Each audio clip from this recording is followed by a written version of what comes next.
Magandang araw po mga kababayan. Welcome po sa Pinilaang Lakbay. Ang pagsasaluhan po natin ngayon ay isa na naman pong alamat.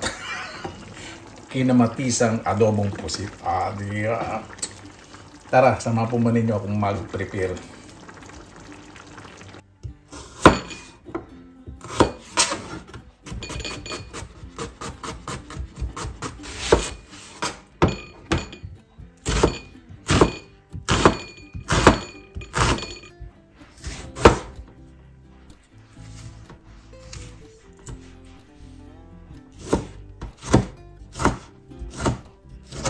Pag mag-aadobo po kayo ng pusit, huwag na po kayo maglalagay ng tubig kasi malakas po mag-release ng tubig ang pusit. Lahat ng sea creatures malakas pong mag-release ng tubig. Ay, sorry, not all. Baka kasi may mag-comment na mas matalino sa akin. Siyempre meron talaga. Pagsasabayin ko na pong igisa ang bawang at sibuyas. Dahil medyo late na rin, para naman hindi magreklamo yung neighbor ko. Medyo nag-overtime po ako ngayon sa pagtatrabaho. Dahil after one month po, after May, hindi na po ako sa Pilipinas. Pasensya na po, hindi tayo masyado nakakapagmukbang. Kailangan syempre nga yung silhouette ng muscle ko. Ayan! Medyo golden brown na po yung bawang. Okay na po sa akin yan. Gusto ko na po yung kamatis. Gusto ko sa kamatis yung durog na durog. Masarap po. Para may kulay din yung sarsa. Siyempre, lulutuin po natin ay kinamatisang adobong pusit. Kaya medyo dinagdagan ko po yung kamatis. Huwag naman po yung marami na para kung nagluluto ng pasta. Yung pusit ilalagay nyo sa pasta. Hindi naman ganun. Okay, parang sarsyado. Okay, let's move on. Ito na po, lagyan na po natin ating tube squid. Tapos ito maraming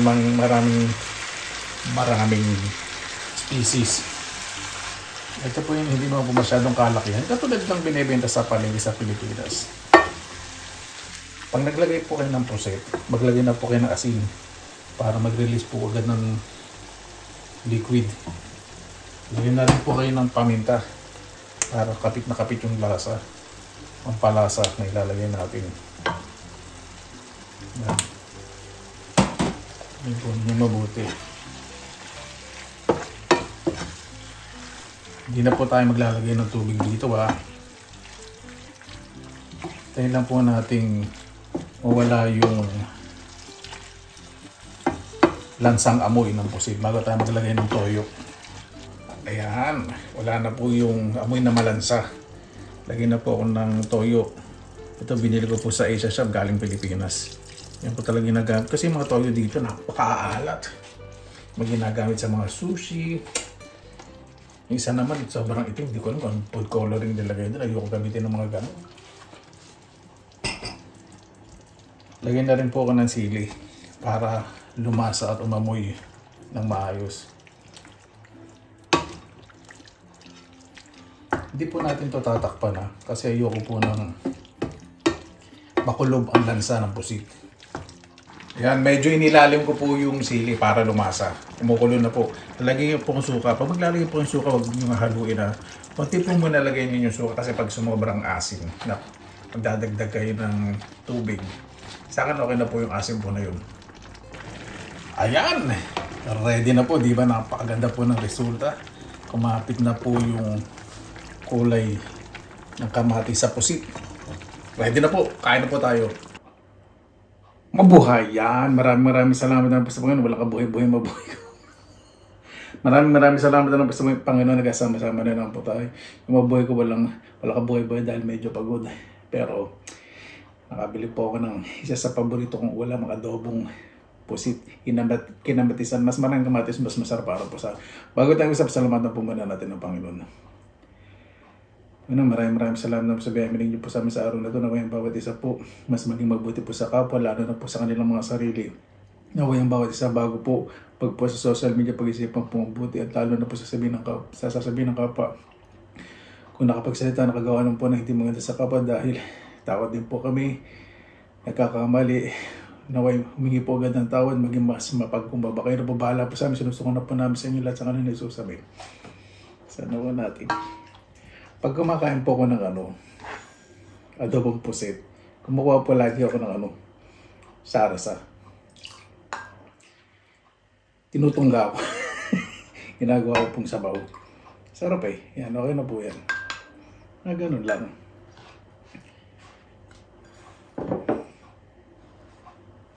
Parang naparami itong kuhang kanin ah. Parang may 1 kilo yata ng kuho. Pag nagsagin naman ako, 5 kilo lang naman. 5 kilo. Sabi ko nga po, di ba? Isa hanggang 2 beses lang. Isa hanggang 2 beses lang ako magkakanin sa isang araw. 5 kilo, di ba?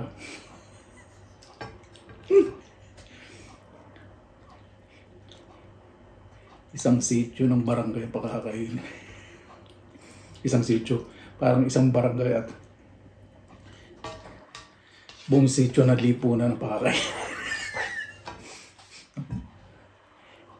Ang ganda po nung nabili kong puset cat frozen. Dito po pag frozen ako, sobrang linis po.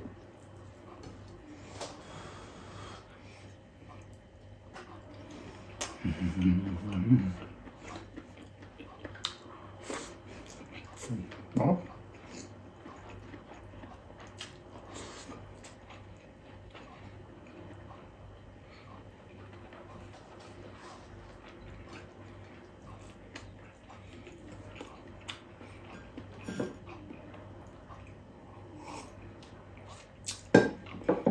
Ay, sorry.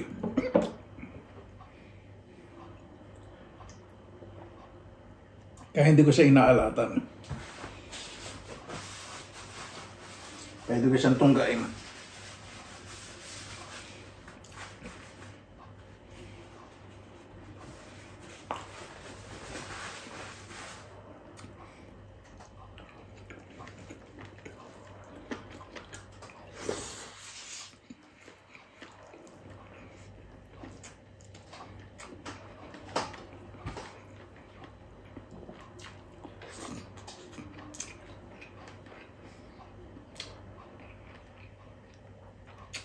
Sili. Itong variety ng sili na ito may anghang po. May gantong sili din, yung mas malaki. Excuse me. Mas malaki na hindi masyado maanghang.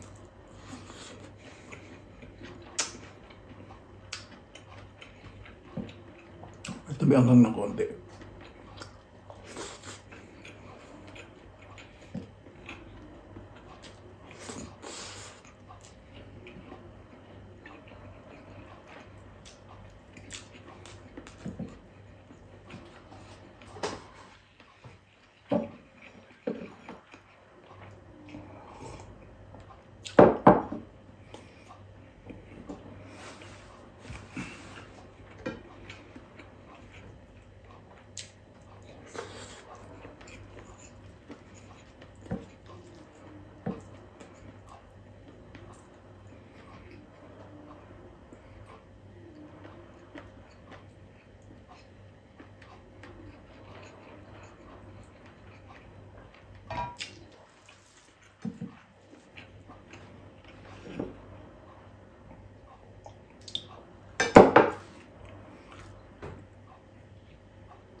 Napakasarap.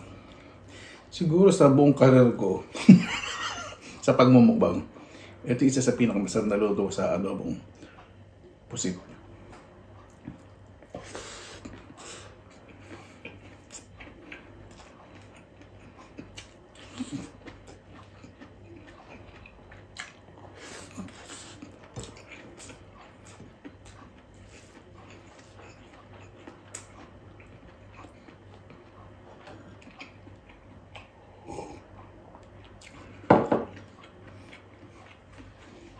Napakamahal din ba ng pusit, ano?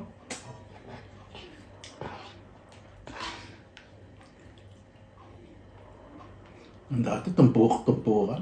Wala na kayong mga tumpuk-tumpukan. Lahat kinikilo na kayo. Pero mayroong lugar po sa amin, may mga tumpukan pa rin. Doon sa Bagsakan. Meron po. Kailang gigising naman po ng sobrang aga doon. Baka para makabili. Pag medyo late kayo, wala na, bus na.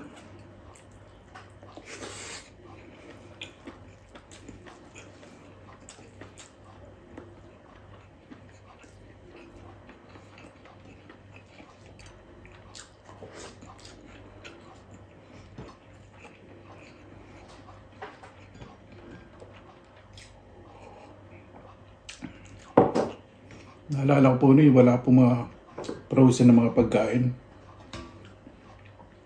Yung mga isda sa mga puso talaga, fresh po talaga nung araw. Ngayon dahil pong frozen, ano? Pati karne. Kaya ingat-ingat din po sa pagbibili. Pag bibili po kayong frozen, kailangan po talaga yung hindi nilalangaw. Yung hindi nilalangaw po.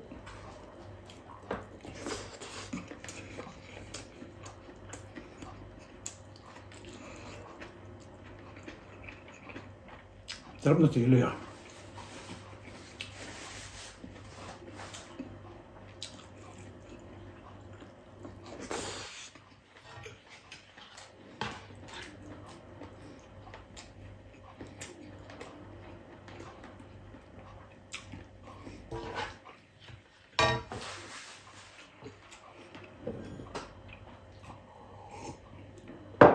Malapit na po magmayo, no? Medyo mag-ulan-ulan na ng bagya. Hindi na po magiging mainit ang panahon. At mainit ang ulo ng mga tao. Hirap pa kasing umilo sa pag sobrang init. Totoo po yan. Lalo na sa Pilipinas. Nade-dehydrate ka dahil sobrang humidity.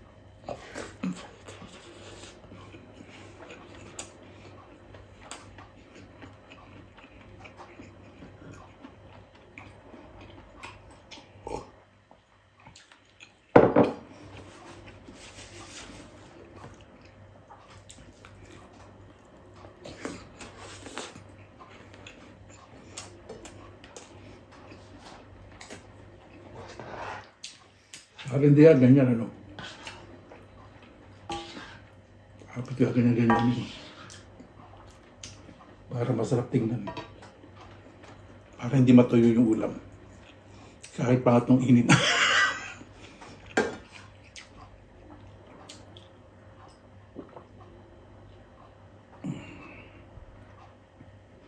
Wala naman pong problema sa akin ng ulam. Kahit ilang init basta huwag lang panis, di ba?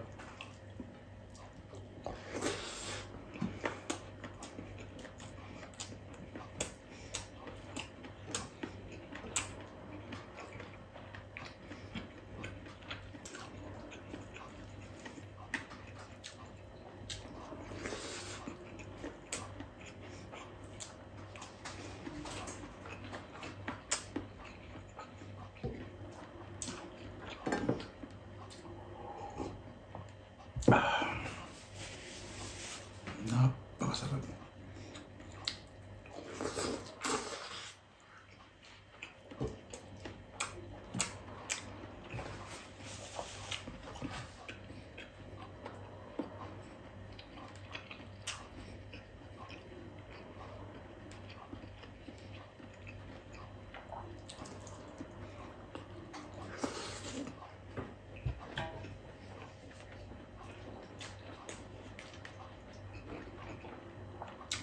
Yung pili.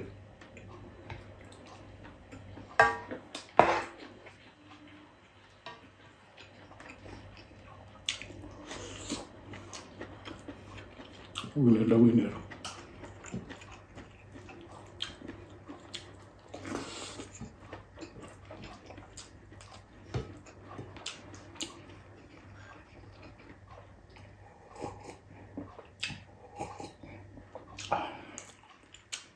Yung kamatis na gagamitin po ninyo pag nag-adobo po kayo, ang nahinog na hinog para may konting tamis.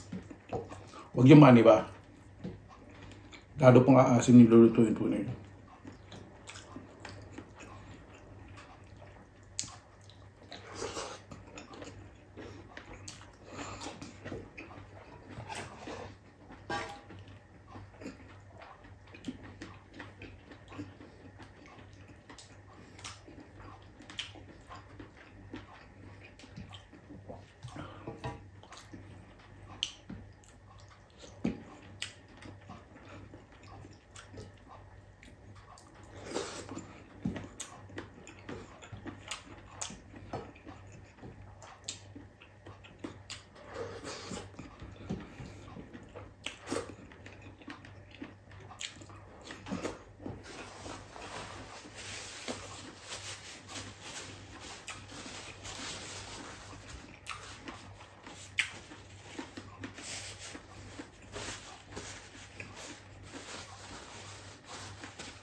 Yung saging po na to, hindi ko po alam kung anong variety po ito eh.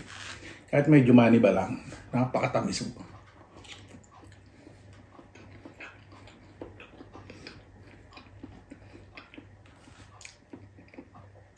Mostly yung ganitong saging mo galing po sa Costa Rica.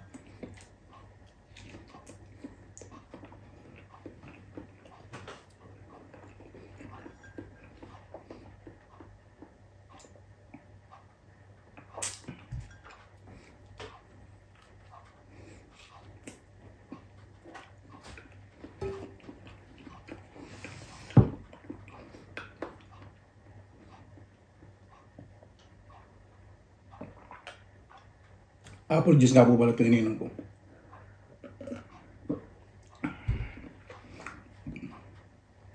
Paano po bago tayo tapos pasalamatan po muna natin ang Panginoon.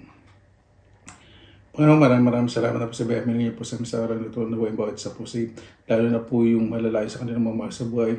Naway, yung mga may pinagdaraan na po ngayon, maging maayos po, lalo na po yung mga sakit. Kaya na po bahala po sa amin, sinusuko na po namin sa inyo lahat sa ngalan ni Jesus. Amen.